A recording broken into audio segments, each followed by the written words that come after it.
खबर दें, आपको बताएं कि वज़ीर आज़म से मुआविन खुसूसी यूथ अफेयर्स उस्मान डार की मुलाकात हुई है।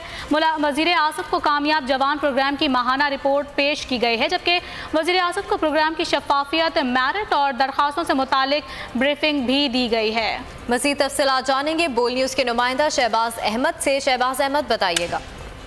वज़ीर-ए-आज़म इमरान खान से जो मुआवनत सचिव हैं यूथ अफेयर्स उस्मान डार की मुलाकात हुई है। वज़ीर-ए-आज़म इमरान खान को जो कामयाब जवान प्रोग्राम थी उसकी माहाना रिपोर्ट पेश की गई है। वज़ीर-ए-आज़म को ब्रीफिंग में बताया गया है कि सिर्फ 20 दिनों में 10 लाख से ज्यादा दरखास्तें जो मौसूल हो चुकी हैं और नौजवानों की बड़ी तादाद ने 1 से 5 लाख तक कर्ज की दरखास्तें दी हैं। उस्मान डार ने वज़ीर-ए-आज़म को ब्रीफिंग दी कि 6 लाख से ज्यादा नौजवान जो हैं वो नया कारोबार करना चाहते हैं और दरखास्तों की स्क्रूटनी का अमल जो है वो आइंदा माह से होगा, जिससे ज्यादा दरखास्तें पंजाब और पख्तूनख्वा से मौसूल हुई हैं।